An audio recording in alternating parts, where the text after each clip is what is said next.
Welcome to Flash Fiction from Giant's Reach by Steve Cook.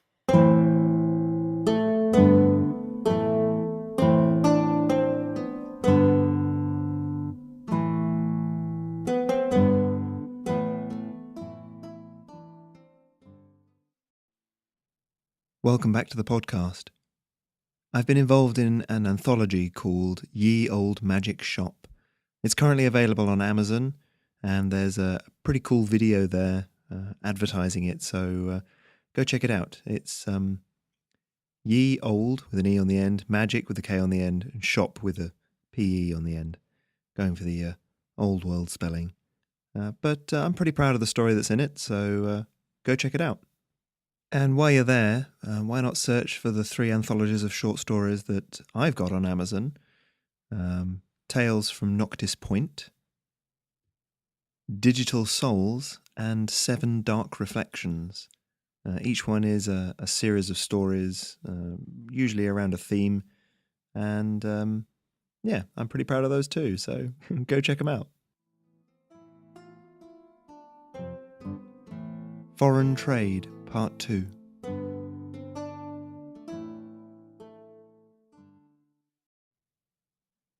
Ferret leaned against the railing, watching the men load the crates.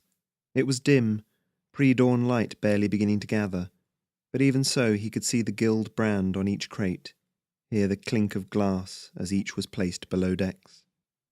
Yellowdust. His father, a strong mug of coffee clutched in one weather-beaten hand, was directing the men with hand signs and clicks of his fingers. Occasionally his gaze flicked around the harbour, but beyond a few early fishermen quite some distance away there was no one to watch. The crates were coming from a wagon, up on the flagstoned pier from where Geraldo e Lacrenza watched the whole operation. An uplifted badger was watching as well, harnessed to the wagon. His fur was missing in several places, one ear apparently torn away. Ferret, keeping a wide berth from the thuggish loaders, sidled up to his father. "I didn't know it'd be dust," he whispered. His father didn't look at him, but scratched at his wiry beard with one thumb knuckle. "Who says it's dust? Looks like glassware to me. Sounds like it too. He's just paying extra for making sure that we get it there unbroken, that's all. They're putting it in the other cargo container, anyway." Ferret's stomach churned. It was getting rarer to see dust. The new ships and trains that the guild had churned out over the last few months needed it as fuel, and it was no secret that the council favoured giving them the dust over uplift welfare or the church healers. He had overheard more than a little gossip among the market uplifts about shortages, and it seemed like every day there was a report of someone going rampant. But none of it would be coming out of the guild under cover of darkness.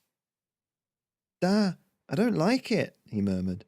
"I thought it'd be something he wanted to avoid harbour tax on. If it's stolen—" His father cut him off with a gesture, fixing him with eyes that showed more clarity than for many a week. "That's enough now, son," he said, his tone leaving no room for argument.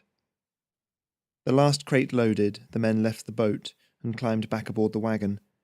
From the driver's seat, Elocrenza withdrew a pouch that clinked heavily. "Hilltop," he said. "Someone will be waiting." He threw the pouch, and Ferret caught it as his father nodded. "I am sure there will be. Pleasure doing business with you." Elocrenza just nodded, and the badger began to draw the wagon away. As soon as the man was out of sight, Ferret shuddered. The little ship felt dirty somehow, and a desire to clean it rose up in him, but he weighed the pouch of money in his hand. His father ducked below, coming back up after a minute. "They actually did a good job," he said. "Stacked evenly, well balanced, perfectly hidden under the false deck. Tide's with us. We should get underway."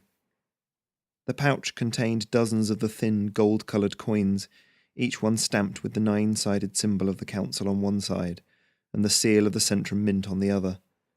The cold feeling returned. There was enough here to keep them going for weeks, months maybe if Dad didn't drink it all, but that only made the uneasy feeling in the pit of Ferret's stomach worse. "I'll just take that, shall I?" His father's hand closed around his own, the other easing the pouch away from him. "We'll need to change them down into something a little less conspicuous, but it's not bad for a few days' sailing." He eyed Ferret for a moment, an unreadable expression on his face. Then he smiled, the wrinkles at the corners of his eyes deepening. Just think of it as a pleasure cruise. Down the river, around the coast, up the folly, and straight into Rabbit Town. Ferret nodded, and began to busy himself around the boat. His father stood aft, hand on the tiller, exuding a calm that should have enfolded him, but as they eased out into the rippling water and towards the waiting customs boat, Ferret's gut tightened in anxiety. With a bump, the little customs boat came up alongside. A woman stood at the prow. "Cargo check," she called, jumping aboard. The little metal badge at her breast winked in the light from the shuttered lantern she held. "Anything to declare?" You've been listening to flash fiction written for my Patreon, Giant's Reach. If you'd like to become a supporter, go to patreon.com/Giant's Reach, where you can find more fiction just like this,